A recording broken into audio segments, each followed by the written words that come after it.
Yusuf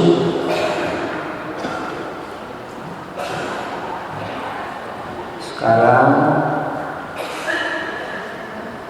ayat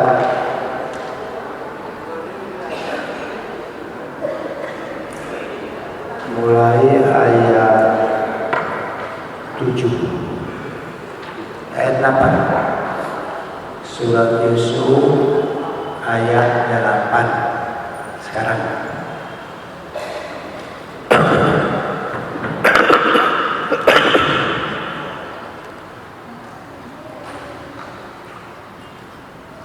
Ayat 7 dulu. Laqad kana fi Yusuf wa ikhwatihi ayatul lis-sa'ilin idh qalu la Yusuf wa akhuhu ahabbu ilayya abina minna wa nahnu usbah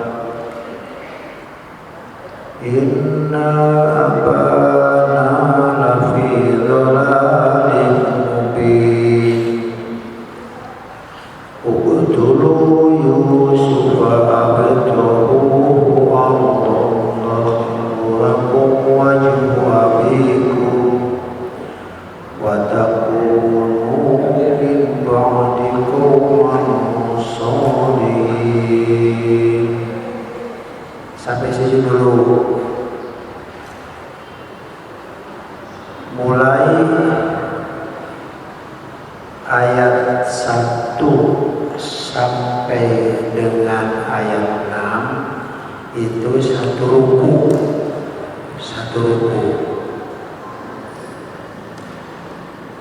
Yang pada ayat 6 di situ perlu ada penjelasan. Ayat 6 dulu ya. Ayat 6 itu menerangkan bahwa Yusuf berkata kepada ayahnya, ini mengulang.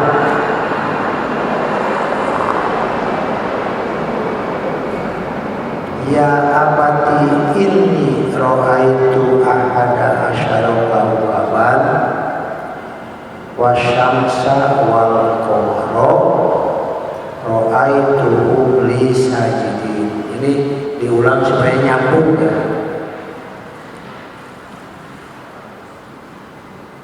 Tatkala Yusuf berkata kepada ayahnya,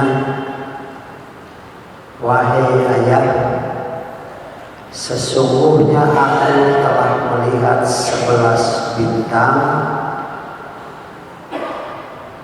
matahari dan bulan. Ra'aituhum li sajidin. Aku melihat mereka semua bersujud kepadaku. Tak itu kata-kata Yusuf kepada ayahnya bernama Yakub, Israel. Ayahnya mengatakan, ya bunayya la taksusu yaka ala ikhwatika fayaqidu laka kaida. Anakku, janganlah kau ceritakan mimpimu kepada saudara-saudaramu, sebab nanti mereka akan melakukan tipu daya kepadamu dengan suatu tipu daya. Setan itu bagi manusia satu musuh yang nyata. Dah, sampai situ dulu. Ayat akhir dari satu ruku ini tentang bagaimana yang dimaksud dengan takwil mimpi. Nah, sok adukun itu. Mimpi begini akan begini, mimpi begini akan begini. Nah, itu semua jadi tahayul, bohong, kira-kira.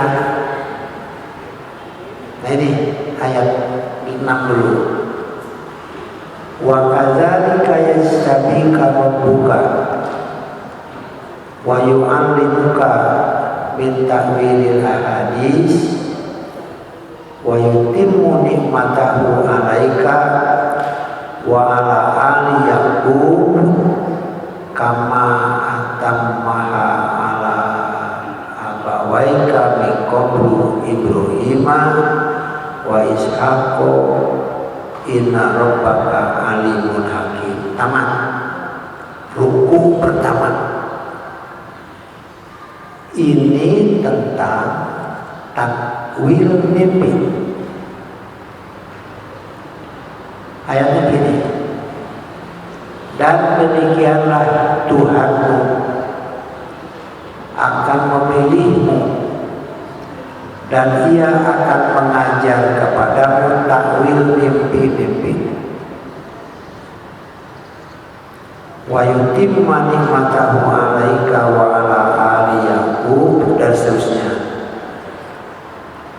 Mengulang yang kemarin. Jadi kalau Yusuf mimpi melihat 11 bintang, matahari dan bulan, ayahnya Yakub yang bergelar Israil itu telah mengatakan, awas, mimpimu jangan diceritakan kepada saudara-saudaramu. Jangan, karena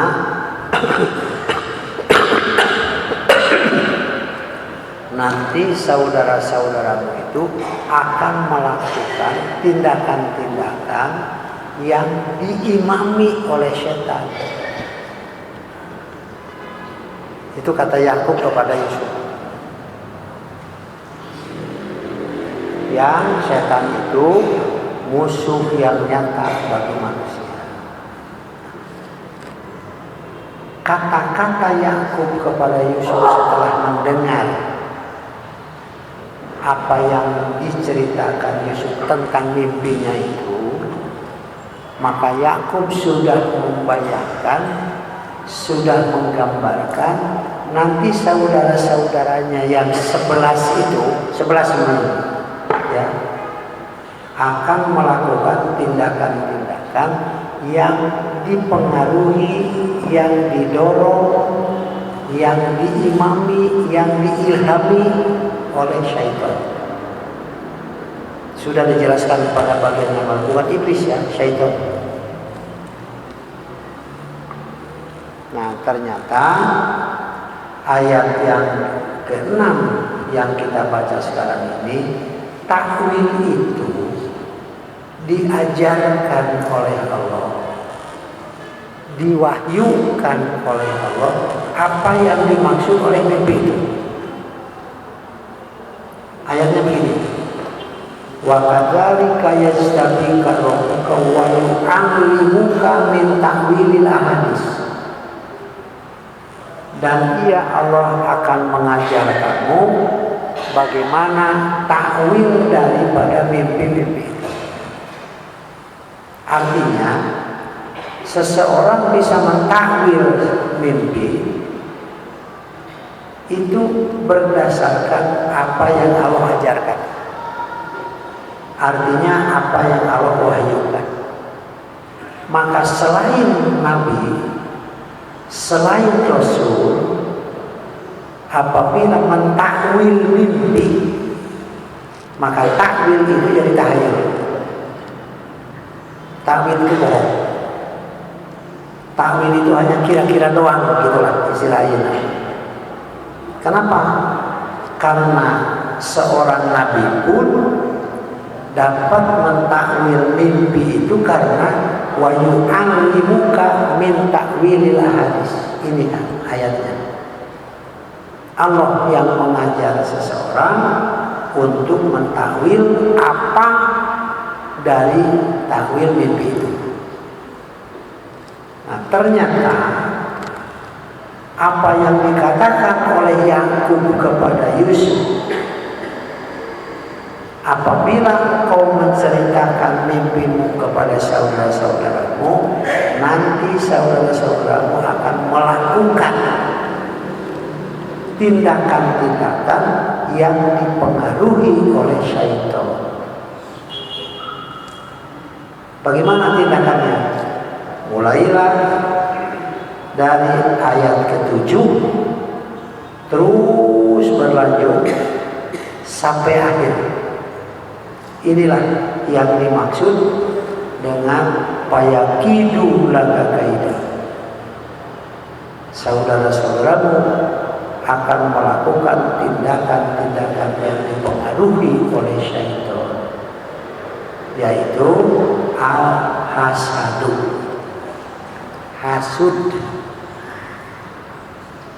Iya. Nah, itu nanti seperti apa yang dimaksud dengan hasud dari saudara-saudara Yusuf itu. Mulailah ayat ke-7. Artinya sudah mulai ruku yang kedua. Laqad kana bi Yusufa wa ikhwatihi ayatul lisailin. Sesungguhnya telah ada tentang Yusuf dan saudara-saudaranya itu beberapa tanda bagi orang-orang yang bertanya. Ini diwahyukan semua oleh Allah Subhanahu wa taala kepada Nabi Muhammad sallallahu alaihi wasallam. Ini secara tarik ya. Jadi pada waktu atau pada masa Rasulullah SAW belum diutus, sampai dengan belum mendapat tugas sebagai seorang Rasul, mereka itu juga sudah mendengar tentang kisah Ibrahim. Kan sudah mendengar mereka itu. Sampai ada pengakuan bahwa memberhalakan patung-patung yang ada di sekeliling Ka'bah itu, mereka mengakui ini adalah milata Ibrahim. Ini adalah agama Ibrahim. Artinya mereka sudah mengenal siapa Ibrahim. Cuma dengan kisah-kisah dan cerita-cerita dari mulut ke mulut. Belum ada buku sejarah yang otentik. Belum ada catatan-catatan yang bisa dibaca. Belum ada.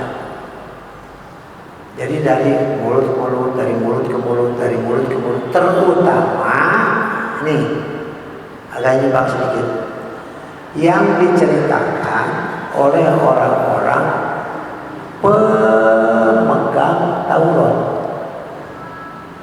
Dari Taurat. Di Taurat pun dibicarakan. Kemudian dari Injil. Di Injil pun dibicarakan. Antara satu kitab Taurat dengan Injil menceritakan tentang Ibrahim. Ini khususnya Ibrahim. Itu ada kelainan. Di kitab ini begini, di buku ini begini, di buku ini begini. Adapun yang sampai kepada kita kan sekarang bisa dibaca Injil itu berapa macam. Yang terkenal apa? Ada Matius, ada Lukas, ada itu yang apa? Satu sama lain tidak ada persamaan, ada perbedaan. Nah, untuk menterang bagaimana benarnya daripada cerita dari keempat ini, dan semuanya masuk dengan tarjamah itu akan dikembalikan kepada aslinya mana. Nah, sejak zaman dulu sebelum Nabi Muhammad SAW diutus, mereka sudah mendengar kisah Ibrahim, sudah kisah Bani Israel, sudah sampai dengan kisah Yusuf juga sudah. Maka satu sama lain mereka bertanya tentang akurasi daripada kisah Yusuf yang dibicarakan sekarang ini. Karena itu waktu turun ayat ini dari Allah Subhanahu wa taala kepada Nabi Muhammad, bahasanya begini. Laqad kana bi Yusuf, sesungguhnya telah ada tentang Yusuf itu, wa ikhwatihi, dan saudara-saudaranya, ayatun lisailin, ada beberapa tanda kekuasaan Allah bagi orang-orang yang bertanya. Ini diwahyukan dari Allah kepada Nabi Muhammad SAW. Ini nyimbang sedikit. Pengetahuan, bukan belum sampai ilmu ya, pengetahuan saja. Pengetahuan tentang Ibrahim dan sebelumnya bagaimana Adam, bagaimana Nuh dan seterusnya, itu mereka sudah tahu, sudah mendengar secara pengetahuan, tapi belum ada yang bisa dipegang tentang betul-betul bahwa ini benar.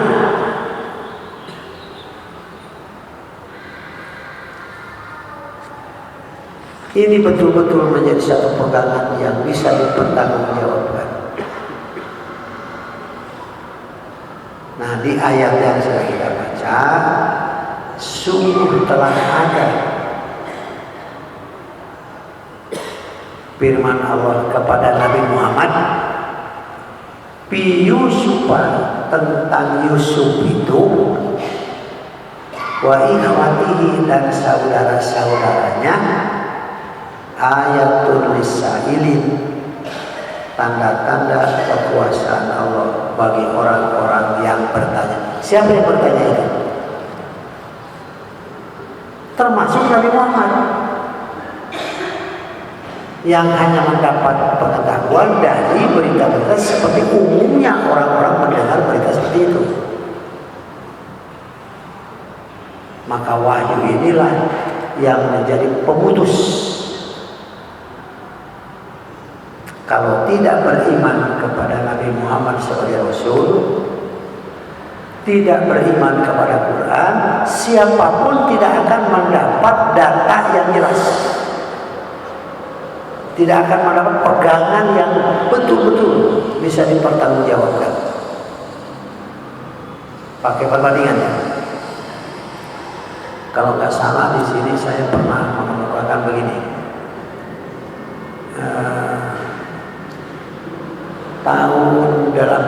Tahun 90 kalau nggak salah, tahun 2000, kalau nggak lupa saya mengkliping koran. Antara lain ada pembicaraan di mana satu, benar atau tidaknya Super Smart itu apa? Surat perintah 11 Maret itu dipertanyakan. Yang saya baca pada waktu itu, pelaku sejarahnya ada 3 orang jenderal yang kemudian lebih dahulu wafat, namanya Jenderal Basuki Rahmat, itu yang saya ingat. Kemudian Amir Mahmud, kemudian Muhammad Yusuf, yang 3. Menurut yang saya baca di koran itu, inilah pelaku. dari lahirnya surat perintah 11 Maret. Untuk mengakurasi kebenaran surat Maret itu, yang satu sudah tidak ada, Basuki Rahmat. Yang seorang lagi Amir Mahmud sudah tidak ada. Itu yang saya baca itu tahun berapa lagi. Kemudian Pak Yusuf di Makassar setelah membangun Masjid Raya Makassar, katanya ini, beliau itu sudah tidak bisa ditanya karena umurnya sudah tua, begitu. Nah, katanya sampai selanjutnya ternyata surat asli Super Semar itu tidak ada. Itu baru berapa tahun coba? Benar atau tidak saya tidak menilai ke sana. Cuma sekedar untuk berpikir perbandingan. Itu kan tahun 66 ya. Sampai tahun 2000 berapa tahun? Kurang lebih hanya 34 tahun. Sudah cekcok dan sulit mengambil kebenaran. Bagaimana dengan untuk meyakini akurasinya sebuah cerita yang ini pernah terjadi beratus tahun yang lalu? Bagaimana? Apalagi kalau dibanding seperti sekarang ini, dulu belum ada kan buku sejarah tulisan si Anu dengan data-data begini, rujukannya begini, belum ada. Hanya dari mulut. Karena itu umumnya mereka mengambil berita-berita ini daripada Israiliyat namanya, yaitu hadis-hadis, cerita-cerita yang disampaikan oleh orang-orang Israel. Umumnya dong itu Israiliyat itu. Tapi saya tidak akan menerangkan alasan-alasan kerujukannya gimana, itu terlalu panjang ya, dan bukan tempatnya di sini. Nah, Nabi Muhammad SAW kalau kita ukur dengan terpendek, Musa itu kan umurnya beratus tahun sampai kepada Isa alaihissalam. Dari Isa alaihissalam kepada Nabi Muhammad diukur dari kelahiran Isa sampai kelahiran Nabi Muhammad itu 570 tahun. Apalagi sampai kepada zaman Yusuf. Sedangkan dari Isa alaihissalam sampai kepada Nabi Muhammad itu tidak ada nabi yang diutus, kosong. Dalam tarikh disebut Fatratul Wahyi, kosong daripada wahyu. Nah, karena itu waktu Nabi Muhammad SAW diutus, yang dihadapi itu kan 3 golongan. Ini tercantum di dalam surat Al-Bayyinah.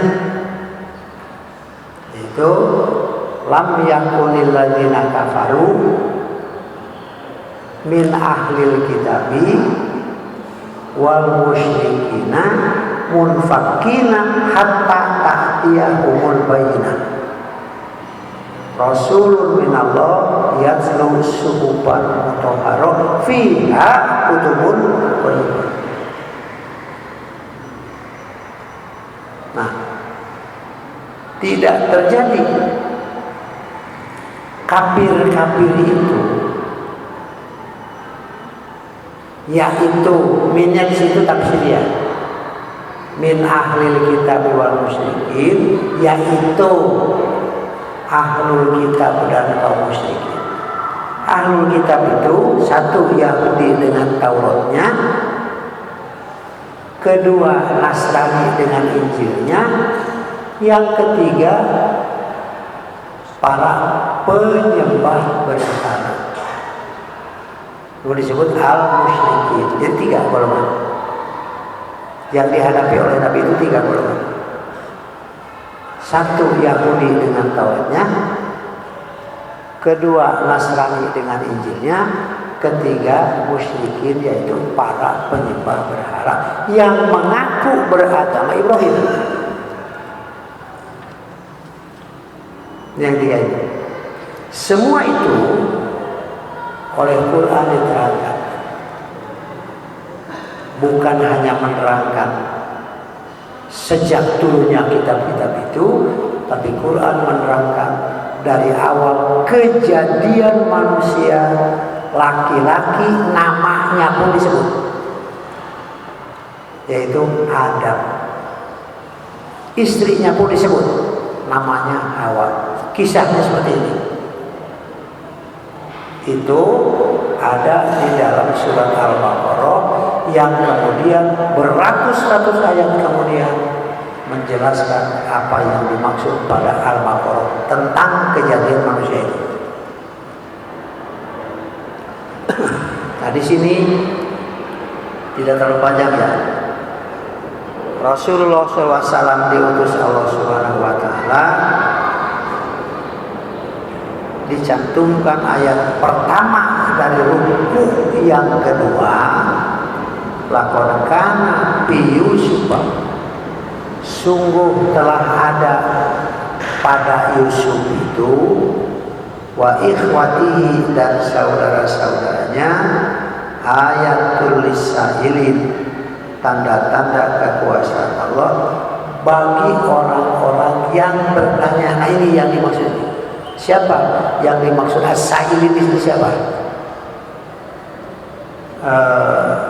Nanti pada giliran yang akan datang ya, insya Allah. Saya belum sempat membaca panjang. Pertama, siapa-siapa saja yang dimaksud dengan ikhwatihi, saudara-saudara itu siapa? Itu di dalam kitab tarikh, dalam kitab-kitab tafsir, kalau nggak salah dicantumkan jumlahnya berapa, nama-namanya siapa saja. Dan yang terkenal itu kan ada seorang yang namanya Yahuda di antara yang sebelah sini. Sampai kepada ini, mudah-mudahan bisa sampai ke waktunya ke situ ya. Sampai kepada turunnya ayat Quran kepada Nabi Muhammad SAW masih diseru dengan kalimat ya Bani Israel. Siapa yang dimaksud Bani Israel? Oleh ayat Al-Baqarah ada, Ali Imran ada, di Al-Nisa ada, di beberapa surat seruan-seruan kepada Bani Israel itu selalu berulang. Ya Bani Israel, udhkuru nikmatallah, dan seterusnya. Ya Bani Israel, dan seterusnya. Itu zaman Nabi Muhammad masih diseru dengan ya Bani Israel. Siapa yang dimaksud Bani Israel oleh Quran itu siapa?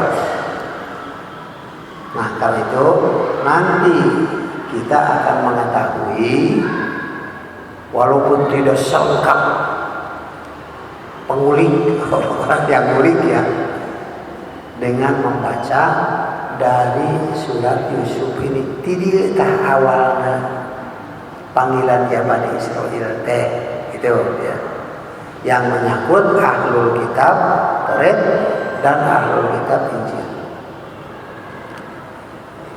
Laqad kana fi Yusuf wa ikhwatihi ayatun lisailin, sungguh telah terbukti pada Yusuf dan saudara-saudaranya itu tanda-tanda kekuasaan Allah bagi orang-orang yang bertanya.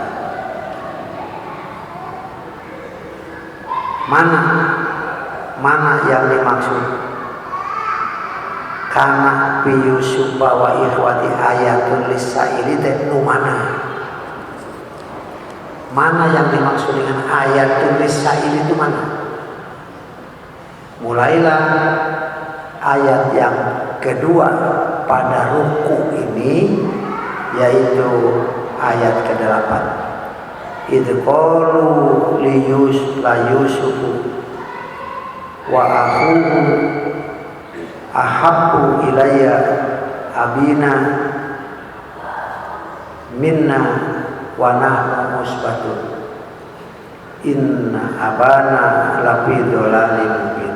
Ini awal kisah untuk menerangkan ayatun lisail. Mana yang dimaksud dengan ayatun lisail itu? Yaitu ingatlah, hai Muhammad, ingatlah wahai umat Muhammad, tatkala mereka berkata, la Yusufu wa ahuhu, sesungguhnya Yusuf dan saudaranya, ahabbu ilayya abina, lebih dicintai oleh bapak kita daripada kita. Nah ya, tidak memiliki muncul hasil dia. Wa nahnu usbatun, padahal kita ini lebih banyak. Kita ini usbatun. Usbatun ini yang jumlah 11. Yang dimaksud usbatun itu nanti jumlahnya 11. Karena anak Yakub itu ada 12. Si bungsu ini namanya Yusuf. Yang nama Yusuf ini adalah si bungsu ini.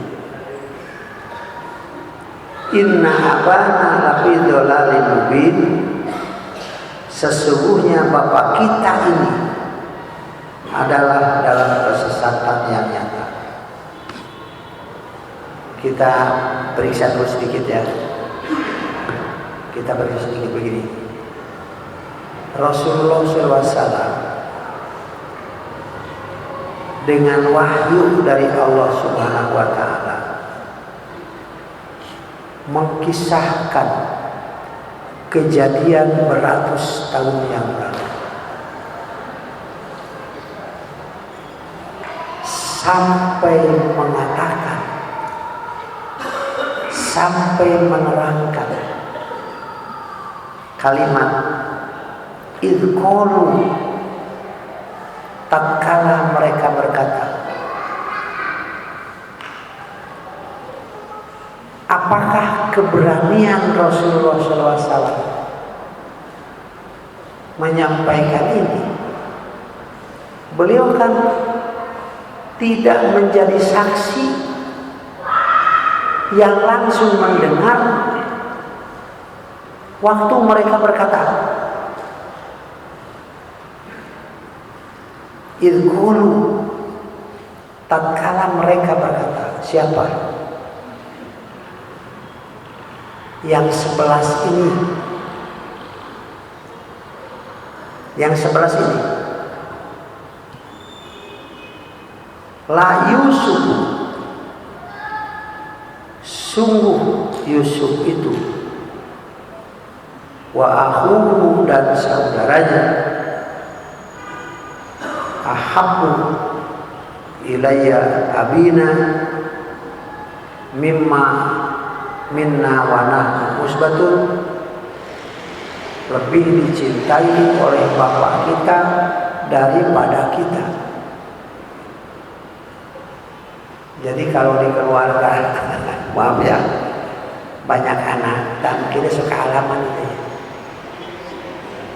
Sampai kadang-kadang seorang ibu kalau ingin ada kebaikan kepada si bungsu, pikirlah bisi kadengin kulanceukna susu lumputan.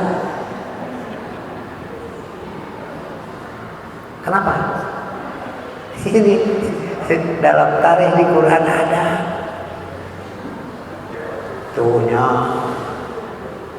bapak mah, tuhnya ibu mah, hari kanu ieu mah, hari ka urang mah, teh kieu masalahna teh. Di antara ini menurut tarikh ya, insya Allah nanti kita kemukakan. Yusuf mah persis bapak, sedangkan bapak ini persis Ibrahim. Kasep, pan kasep nak, pan katelah we, lamun hayang boga anak kasep kudu maca surat Yusuf. Eta teh nyindiran bapana. Maaf ya.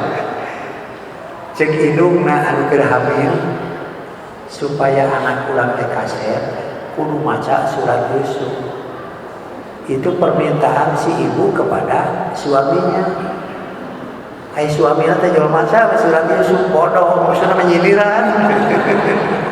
Mudah-mudahan ya budak teh ulah siga bapana pan kitu maksudna. Kalau dibaca surat Yusuf ku bapana deui balat pisan.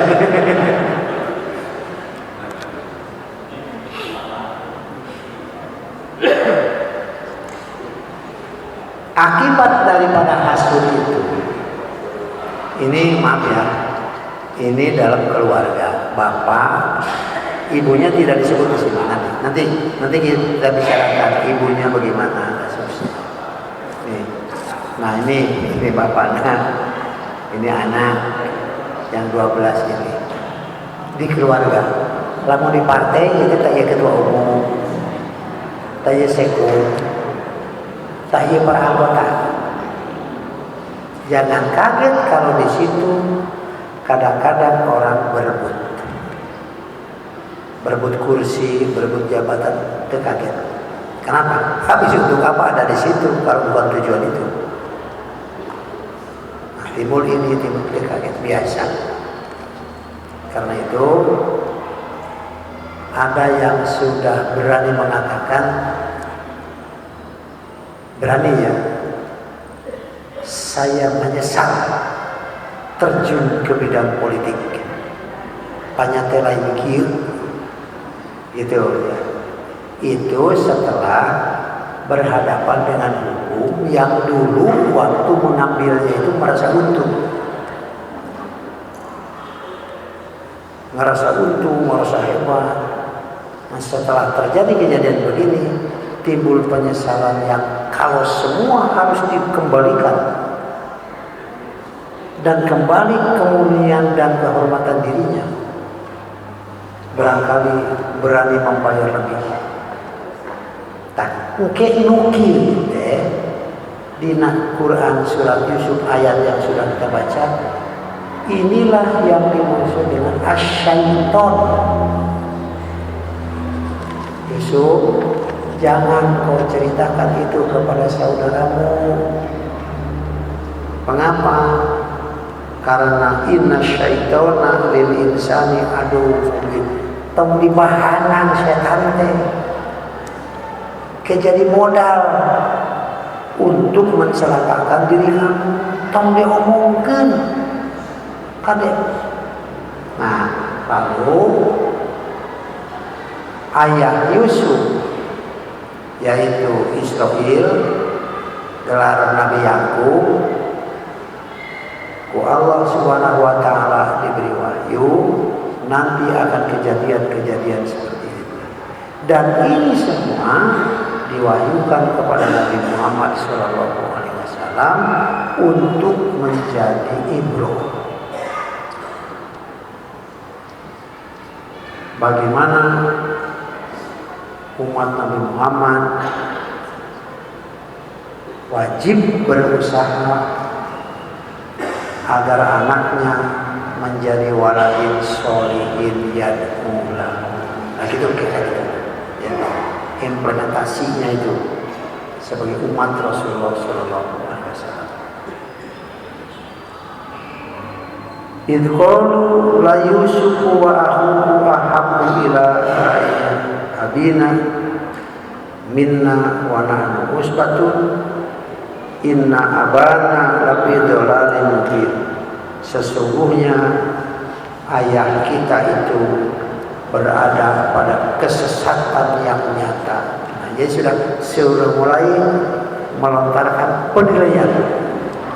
Bapak mau sesat, bapak kita itu orang yang sesat. Kenapa? Karena seperti ayat yang lalu itu.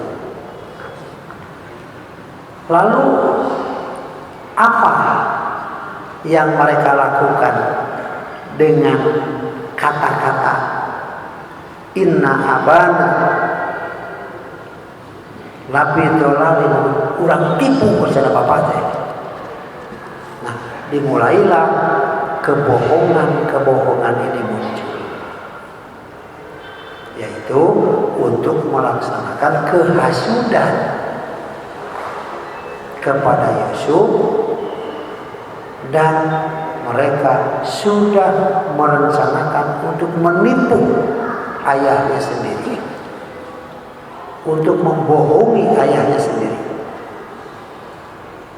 Jadi kalau menurut ahli filsafat ya, bohong itu kalau terus diomongkan, nanti masyarakat jadi percaya. Semakin besar kepercayaan masyarakat kepada kebohongan yang sering diomongkan itu, semakin besar tanggung jawab dan dosanya. Dan nanti akan sampai kepada titik yang namanya penipuan.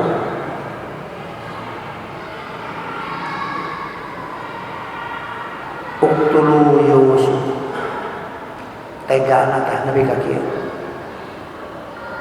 Ini hasud, ini syaitan, ini tipuan setan, dititipkan, ditanamkan pada pola pikir manusia. Hanya dengan karena hasud kepada saudaranya sendiri, hanya dengan karena tidak senang terhadap tindakan ayahnya sendiri. Uqtulu Yusuf, kita bunuh saja Yusuf. Jadi sudah sampai kepada tindakan tega. Ini kan untuk saudaranya sendiri kan. Uqtulu Yusuf, bunuh saja Yusuf. Ini adalah keputusan dari musyawarah mereka, dari munasnya ini. Munas teh.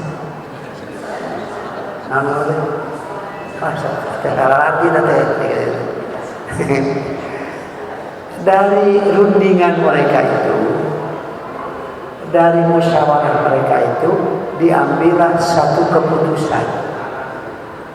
Yang memutuskan itu anak yang terbesar, Cikal, namanya Yahuda. Dari sini munculnya pikiran-pikiran seperti itu. Uqtulu Yusuf, kita bunuh saja Yusuf. Abitrahu ardon tahlu lakum wajhu abikum wa takunu min ba'dihi qauman sholihin. Kita bunuh saja Yusuf atau buang dia di satu bumi. Apakah kita bunuh saja atau kita buang saja? Nah, ini baru pikiran. Nanti keputusan musyawarahnya bagaimana ini?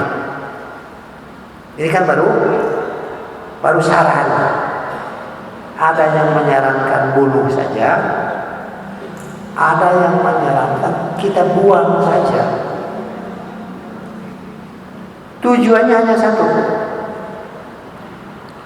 yaitu tahlu lakum wajhu abikum, teruntuk bagi kamu saja muka bapak kamu, yaitu supaya perhatian bapak hanya kepada kita saja, tidak kepada yang lain. Yusuf dan Bunyamin seibu sebapak, sedang yang lain semua itu seibu, tidak seibu. Jadi begini, di sini ada 12 ya, tapi saya belum sampai ke sini ya. Ini perlu ada keterangan dulu bahwa saran seperti itu supaya perhatian Bapak hanya kepada kita saja. Dia kan asal hasud ya, tidak kepada yang lain. Yusuf dan Bunyamin itu seibu sebapak. Yusuf yang Bunyamin. Sedang yang lain-lainnya itu beda ibu. Jadi Yakub punya anak yang 12, yang 2 Yusuf dan Bunyamin itu Saidum. Adapun yang 10 itu beda indung. Nanti dijelaskan ayat sama indungnya dari yang 10 itu.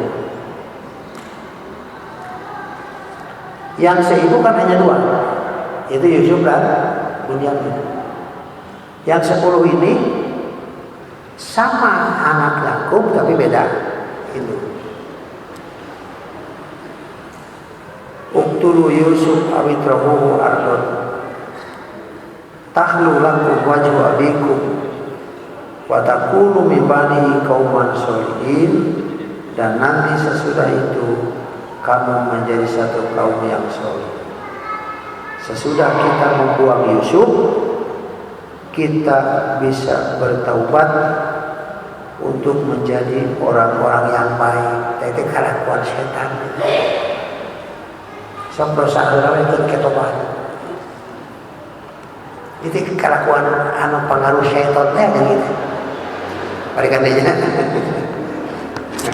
Ini ceritanya.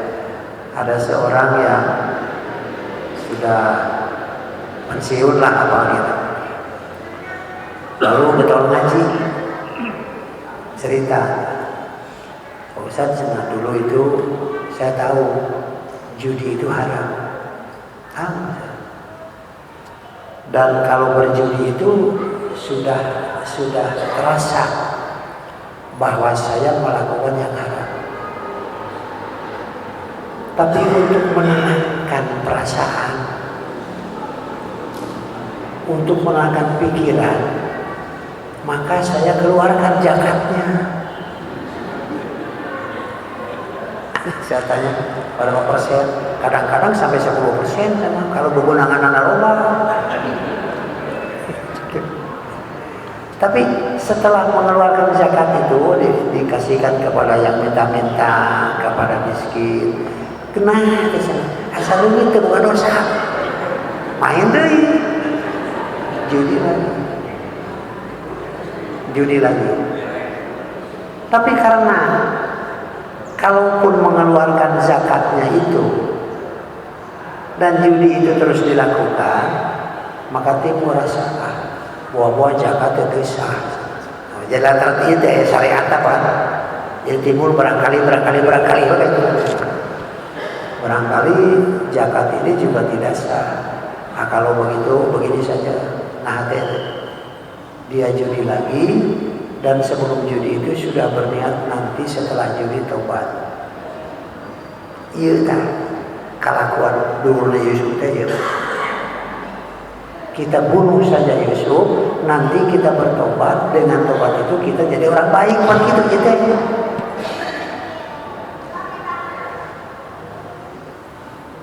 Jadi sudah diniatan bertobat sebelum melakukan kejahatan. Sampai korupsi lah, kayak hasil tobat gitu. Kemana ini? Mantap, tong lalajo televisi lah, liur. Nanti darah tinggi naik. Aduh, ini jaksa gitu, hakim gitu, pengadilan tinggi gitu, hakim agung waikuna. Iya bangsa hakim itu agung kumaha ya. Hakim agung gitu, hakim non agung ya kumaha ya. Aduh, capek kemana-mana. Cuma saya mendapat nasihat dari guru saya. Beliau mengatakan, dalam situasi dan kondisi apapun, untuk mengaji paling tidak punya pegangan, paling tidak polos. Dalam situasi dan kondisi apapun, untuk mengaji paling tidak punya pegangan untuk perbandingan, dan ada tanggung jawab dengan dalil yang jelas. Itu ya. Nah, kemarin saya didatangi, kini orang ngarong ini saya ada beberapa orang membicarakan masalah Pilgub Jabar. Pilgub Jabar tenor. Apa namanya? Pemilihan gubernur Jawa Barat. Ini calon-calonnya ini. Kira-kira Pak Ustadz bagaimana? Saya pikir ingat karena surat Yusuf. Mending tobat ya gitu, oke gitu.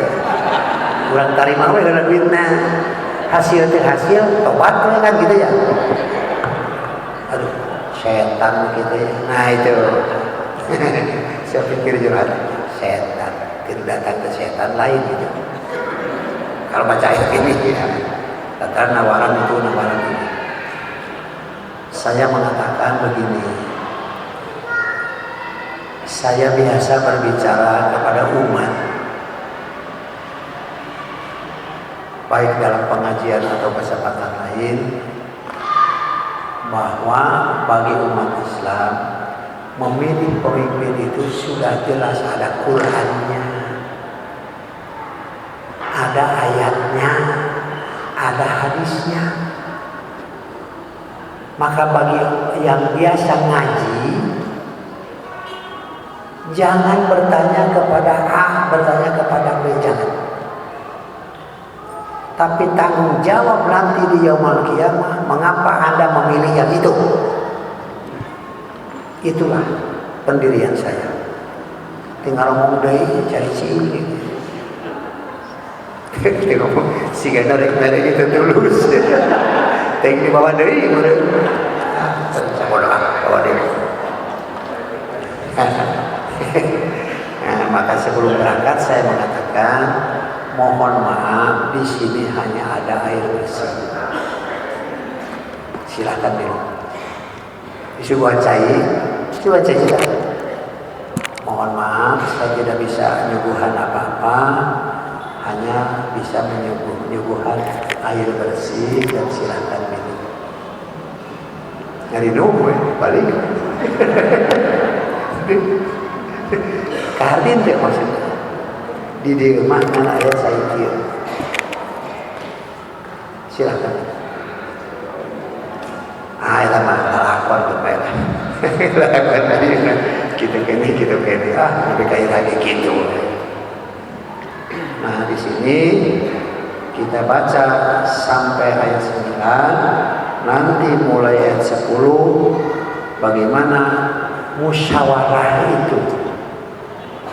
Yang 11 itu musyawarah, apakah Yusuf nanti dibunuh atau dibuang ke satu tempat dengan catatan tindakan kita ini diakui bahwa ini satu kejahatan, cuma setelah ini kita tobat saja. Ini kan sampai di sini. Nanti pada giliran yang akan datang kita akan mulai sampai ayat 10. Ada juga yang menyarankan jangan dibunuh, kita buang saja, caranya begini. Terus berlanjut sampai ayat-ayat hampir akhir dari surat Yusuf ini. Itu ya. Tuh yang salah paham ya saya Yusuf.